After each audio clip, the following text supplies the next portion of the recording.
So definitely a cutter and definitely six from JC.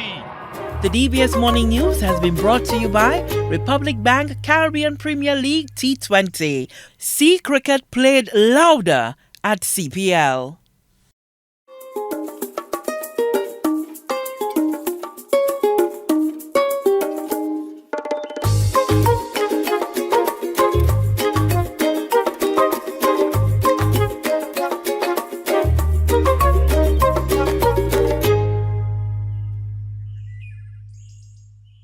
Good morning and welcome to DBS This Morning. My name is Candy and I'm your host for today. Thank you for waking up with us. And today we're going to help you to wake up in the know. But first of all, let's go to the news desk.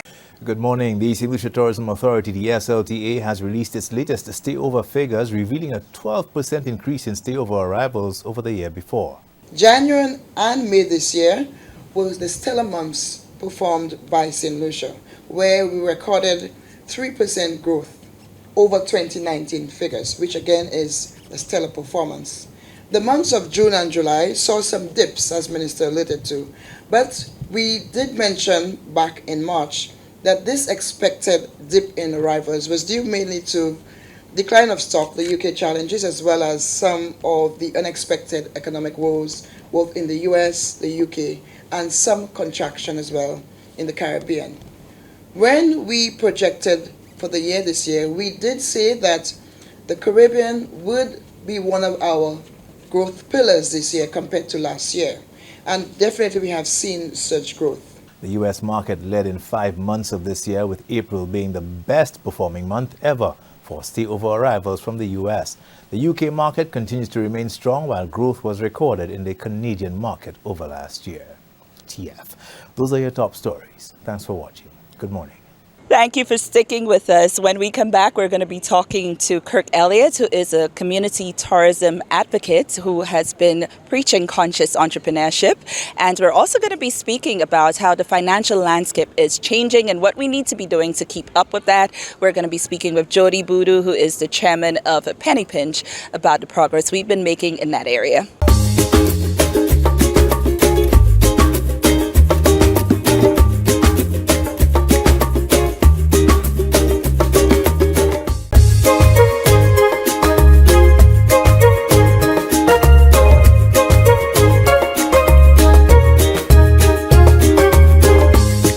Welcome back. So let's catch up with Kirk Elliott now. He's been doing some great work with community-based tourism. Let's talk about the work he's been doing with the Duga School, among others, and about how he sees wellness tourism in St. Lucia. Hi, and welcome back to DBS This Morning. Today we're speaking with Kirk Elliott. A lot of us know him as a photographer and creative, but he is also a community or sustainable tourism advocate who's been doing some great work with the Duga School, amongst other things. So that's why he's here to tell us all about it. And Kirk has a different take on what entrepreneurship should look like, especially in the context of tourism and how people interact with the residents of St. Lucia, and how it can be a give and take relationship. So tell us more about what you've been doing, how you've been doing it, and how it's been benefiting the community and giving a more enriching and authentic St. Lucian experience to our visitors.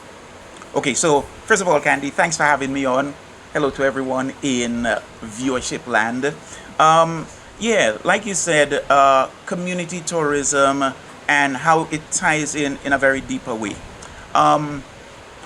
I've always felt, going back a couple of years ago, when I got invited into Fongelib in Soufrière to help them with their tourism product, it became evident to me that communities have a lot of potential. They have a lot going for them, but they just take it for granted. So there's amazing opportunity, but we need to take it from a whole different aspect, sort of looking at it from the aspect of the visitor, what's going to appeal to them, and then sharing with them authentic St. Lucia. So I realized that, and what I figured coming out of it is that one needs to look beyond just the commercial aspect. One needs to come in, interact with the community, help them along, build a relationship with them, build their capacity, build their awareness. Something that I kind of dubbed caring entrepreneurship. Yeah. I actually am very happy that the Community Tourism Agency has come along because they are now giving credence to this idea that I've had, I think, from as far back as 2014. I look back on registration that I created that I called the Hibiscus Project. That was in 2020 that I registered it, and I registered it as sustainable community-based tourism. So, like you said, the visitor, by and large, I mean, visitors are researching the places that they go to, and they're now wanting more than sun, sea, and sand. I also found, interestingly enough, coming out of COVID, I sort of switched my offerings and started offering exclusively private experiences. And when you say private, what do you mean? Yeah. So the whole idea was, everyone's concerned about catching COVID. If I offer a service where instead of taking out groups, I'm going to take out individuals, a couple, or a family exclusively, it reduces the chances of them contracting COVID while with me. That just hit a chord with visitors who loved it. And even though it cost more money, they were just like, wow, this is great that we can have this interaction that's one-on-one together with you. We decide what the agenda is going to be. We can switch it up. So going into that area of private experiences, even after COVID, I just decided I'm going to stick with that. And what I found interesting, coming back to the whole idea of the caring entrepreneur, I would invite visitors to bring school supplies. Yeah. Right. Because I always felt that this must start with the children. Let's empower them. And I also looked at it where we were talking about the issue of crime. And I felt we're complaining about crime, we're complaining about the young people, etc. But really, it's the broader society that has failed them. Crime is really a consequence of a shortcoming somewhere in the society. So I felt, look, let me get into the schools. Let me pick a school, get into a school, and really start to have ongoing interaction with the school and the children. Wellness tourism, is a multi-trillion, and I'm not misspeaking when I say trillion-dollar industry, which, I feel like we need to be doing more to tap into. I know that we've been doing some stuff, and I've been involved with that in my own way. But a huge aspect of it is this feel good, and it's not just about wellness in terms of what you're eating and if you're exercising, but a major aspect of wellness tourism is people having this feel-good feeling of, giving back to the community. So what you're doing nicely ties into that. And one of the main schools you've been working with is the DIGA school. How has that been received quickly as we wrap up? It has been amazing. I started out with taking one couple in. I was interested. When I told them about the school, they were just like, wow, yeah, that sounds amazing. So I took them to the school, and it was amazing seeing the interaction between visitors and the students. And it's now grown that I have continued a relationship with these clients. They're sending me WhatsApp, Kirk, what's happening with the school? Let us know. Keep us in touch. What do they need? What can we send them? So it's a relationship that keeps on building over time. And the more I take visitors in, is the more the engagement grows. The children are now seeing visitors as real people just like themselves, rather than something abstract that they hear about on the news or they see on television. And I think that this augurs amazingly for building the next level of tourism excellence from a community perspective. Okay, awesome. That's a great note to end on. We obviously have so much more that we can discuss, so perhaps we should do a part 2 and 3 and 4 at some point in the very near future. But thank you so much for joining us, and thank you so much for joining us. We're actually here at the Corner Cafe at the Marina, so maybe one day I'll see you here. But in the meantime, we'll be right back.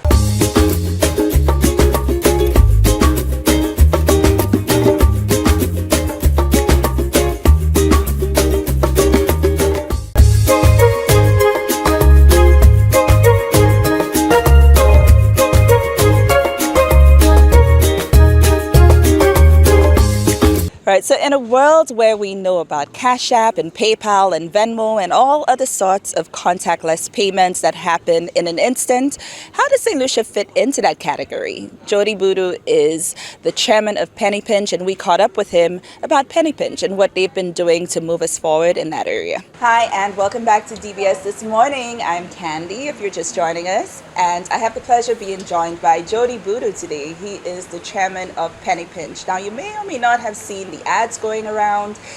If you have, you may be wondering what it's about. I know in St. Lucia, we're still getting used to the idea of contactless payment. We're getting used to the idea of cashless transactions, which is the way the world is moving, right? Right, Jody? I was about to call you Boodoo.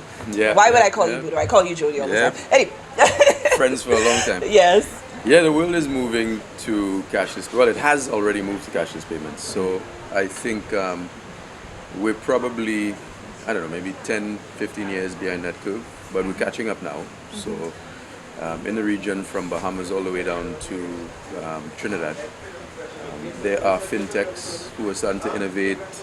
There's a big push to digital transformation, not just for contactless payments, but more convenience products. So, for instance, Penny Pinch, contactless payments, Tap to Pay is coming. We have a native system where penny pinch to penny pinch user, you can pay from user to user, consumer to merchant. We're starting to digitize remittance as well, so no more lining up for Western Union and MoneyGram. You'll be able to get that on Penny Pinch very soon, where your funds are credited directly to your phone. And we will be introducing a MasterCard branded debit card for our customers as well. So, if you were to, let's take a use case of a nail tech or a coconut vendor. Right now, they have to take cash. It's hard for them to get a credit card terminal to process payments. Penny Pinch solves that issue. You can pay all of your bills online. We have a strategic alliance with a good partner of ours, SurePay. So you can pay all your bills over Penny Pinch. You can top up your phone. So we're really ramming all of your convenience products into one. So it's for everybody. Because you will find that a lot of people are unbanked and underbanked. It's very hard for them to get your traditional banking services. You see lineups all the time outside of banks. So we are here to solve all of that. Yeah, and I get a certain type of anger that needs to be studied when someone gives me a check that I have to, and I shouldn't say that, my privilege is showing, but let me rephrase. I feel sometimes that, as you said, we're 10, 15 years behind the curve, but there are so many things that, my relatives in the States, they can take a picture of their check and it's credited to their account, and so many things that have been digitized. What motivated you to do your part to create that kind of environment in St. Lucia where you can use those services, and how has it been introducing it? Have people been receptive to it? I still know people who put their cash in their bras. I hardly ever have cash on me, and there's nothing wrong with that. I love that. But I hardly ever have cash on me, and sometimes, you're driving by and you want to stop for a bottle of coconut water, or you see a fruit hawker on the side of the road and it's like, damn, I have no cash. So how do you plan to penetrate those traditional markets and people who may not see or understand the benefit of going that way? Yeah, so that's a really good question. It's, there's a lot of education that goes with introducing a new product, especially a new financial technology product, because people tend not to trust it. But what is this new thing? I want I want to see the zeros in my bank account, or I'm putting my money in my safe or under my mattress, etc. But change is inevitable. You've got a new generation of customers, particularly the 18 to 35s. They know what Cash App is. They know what PayPal is. They use payments processors for their small businesses. They're already part of the digital transformation movement. It's really now to give them a product on the market that they can trust, and that's where Penny Pinch comes in. So we're licensed and regulated. We're regulated by the FSRA down here. Our bankers are Republic Bank and First National and Bank of St. Lucia. So we're building an ecosystem that plugs into traditional finance, but it complements traditional finance. I used to be a banker And I saw a lot of the frictions with banking. It still takes a while to send a swift wire transfer overseas. Blockchain is helping to solve that right now. It still takes a while for you to get a payment from me to you. There's so many hoops that you have to jump through using closed systems of each bank. So if you use Republic Bank, yes, it's easy to send a payment from me to you if Republic Bank customers, but it takes a little while longer to go from bank to bank. Penny Pinch creates this, it's not a closed system, it's an open system. So no matter what bank you use, if you're with Penny Pinch and you have funds in the ecosystem, I can send to a merchant, I can send to you instantly. So this for us is real financial inclusion. And that's what we want to see to help grow the economy of St. Lucia, because there are too many people in this economy who are quite frankly excluded from normal everyday transactions. And if you really want to grow an economy, you have to include everybody. So, the young startup or, the mature small business who still, they don't have credit card facilities, how do we get payments to them without using cash? Penny Pinch again solves that problem, and you're going to see a lot coming in the marketplace, probably by the end of this year.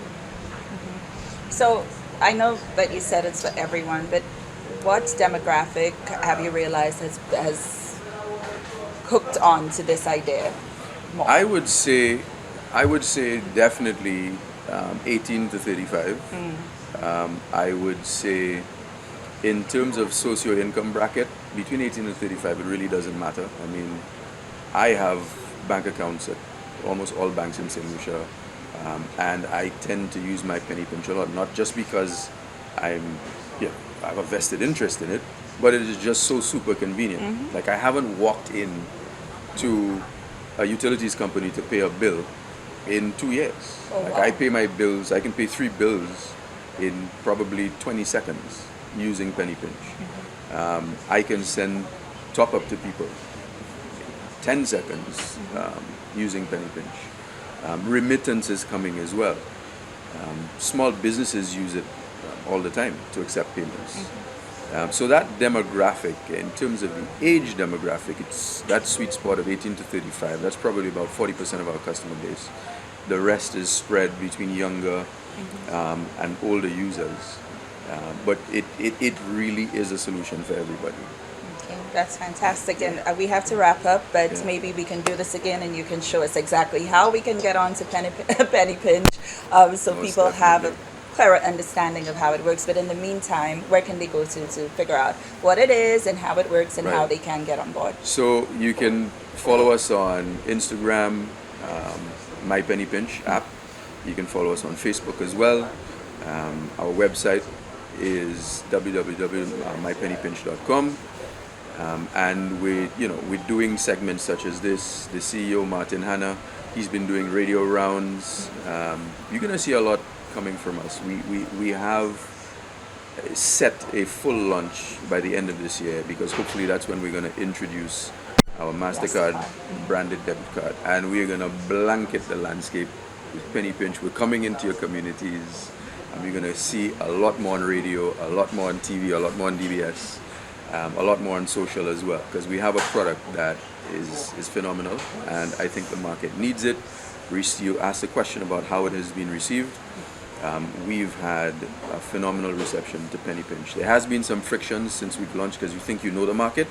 When you launch, we learned a few things. So you've had some growing pains. Hunkered down, dialed back, refined the platform, and we're going to relaunch it. So we hope to be the PayPal or the Revolut of St. Lucia and the wider Caribbean.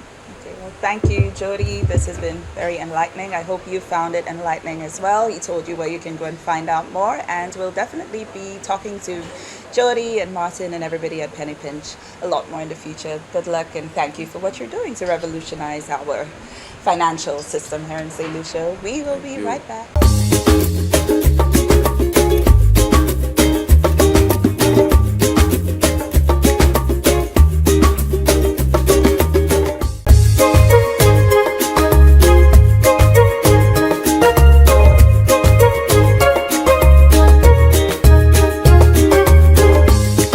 morning, DBS family, and welcome to another episode of DBS's Lookbook. I am Vanessa Henry Long, your certified image consultant, personal stylist, and makeup artist from Lovely Makeup Artistry and Image Consultancy. This morning, I have a treat for you, something a bit different. As you can see, I have pulled out some of my, maybe not go-to favorites, but some of the outfits within my closet so I can help you create a curated closet, or what I call organize a closet that works for you. Now, let's get things straight off the bat. There's a difference between tidying up your closet and organizing your closet. Let me explain this. Tidying up your closet might just be, dusting out some cobwebs, cleaning up the space, putting your clothes together and just hanging them on a rack. All of this well and good. However, organizing your closet now, this is where you may find a little bit more of that eye for detail, or that little meticulous side of you would come out when it comes to organizing your closet. It really helps you to put things or compartmentalize things into areas to make it very easy for you to find, mix and match the pieces within your closet, and make it interesting when it comes to finding your clothing, which is one of the challenges I think many of us have when it comes to finding clothes within our closet to wear, whether it be for work, whether it be for out, or wherever you're going. So let's see how you can organize your closet today. So, first things first. When it comes to organizing your closet, you need to toss out everything. Now, if you have a lot of clothes, I'm sorry for you. That might take a day or two. But toss out everything in your closet. Take out all those clothes, the hangers. If you have drawers, remove your drawers. But for now, we are just going to focus on the closet side space, not the drawers. We're not looking at the drawers for now. We're going to look at your hanging clothes. This is what we're going to look at.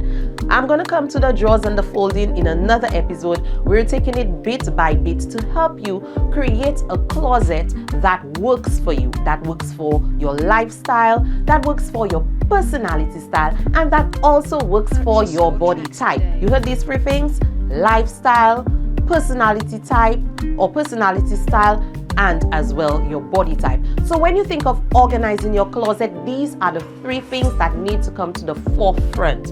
Again, let's take it in steps. So one of the key things is removing all your clothes, tossing them on the bed, or if you can, putting them in an area that is easy to find. Then now, you would need to be able to identify what I call your keepers. These are the items that basically that you will be wearing. You would find that within your wardrobe, there may be a lot of outfits, if again you haven't done a wardrobe purge, that you don't use. So guess what? Only place your keepers in your wardrobe, because this now would help you dress appropriately for your lifestyle as well as your body type. Now, if you have any outfits that have holes that need to go to the seamstress, do not, I repeat, do not hang it in your closet. It needs to be placed aside in a basket or in a nylon bag so you can bring it to the seamstress or your tailor so it can be mended. Now, if there are some pieces that you realize you will never use, please, I beg of you, do not hang on to the clothes. Give it away to a friend. Or, there's the new thing now, flea markets. You can make some money out of it. So you bring it to the flea market so you can make $1 or $2. Now, let's go into the closet. I placed this small little area here, not a big closet. We'll be looking at a little step to make it easy for you. If you notice, one of the key things in organizing your closet, organizing by color. When you do this, it can easily help you understand which color I'm going to today. So for instance, I feel to be in a little black mood today, wearing a corporate color, feel a little strong. So you head straight to your black area. When you do that, it will help you be able to dress very simple. Now, it's not just about color, black, red. If you notice, I put my little prints because I love my prints in an area and a bit of the color. That's one tip. But one of the other things too is to organize by clothes type. So for instance, now I mainly wear dresses, but if I were into skirts and pants and all of that, organize them by color, but then you section them now by the type of the clothing. So I have dresses, then you would see if I had pants in black, I would put the pants here. So you organize by the color and by the clothes type. Now, if you notice something very seamless about my little closet space is that every single hanger is facing the same direction. Now, don't tell me it's have anything to do with a little OCD, but it's important as you look at your closet. It represents that richness in you. So it has to be meticulously placed in the same direction. Hello, it's not just about that. The hangers need to be the same. So for those of you who would have different color hangers, now it's time to invest in some good hangers. Let me tell you, there are some easy ones, slim fit like those I have there, velvety, makes it very easy for you to put, whether it be your dresses. Also, if you want to put a suit, pants and jacket in there, you can do that as well. But like I say, pick the right hangers. Same color. It helps your wardrobe to stand out and be coordinated. Now there are, let me move on, by color, by style. Of course, if you have a pants, suit and top, you would put it together, so it makes it very easy for you to find your suits. Now, there are different types of hangers, and that is important. When you are shopping for clothes, feel free to shop for hangers as well. There are hangers where you can wear your pants, you stack them up nicely, so it helps you identify where to go within your closet. So for instance, I have all my dresses, all my suits, and then I can put all my pants on the hangers for pants and all my skirts. So you nicely place them, you fold them, and if you are one to iron or to stain your clothing, when you hang them nicely on a hanger, they would stay really well. You also have hangers like these, which you can stack in various ways for your accessories.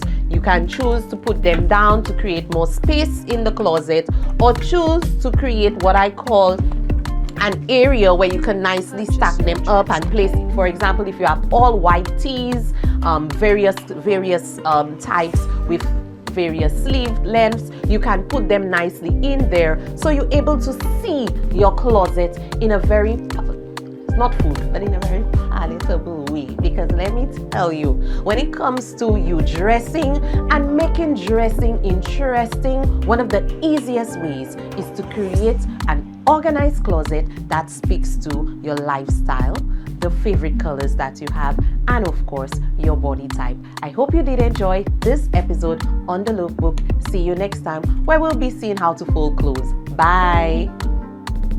And this has been DBS This Morning for today. We are so glad you made the time to join us. You've shared some of your most precious resources with us, your time, your attention, and everything else, and we do not take that lightly. I'm Candy. Thank you for letting me into your home. See you next time on DBS This Morning.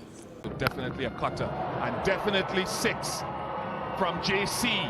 The DBS Morning News has been brought to you by Republic Bank Caribbean Premier League T20. See cricket played louder at CPL.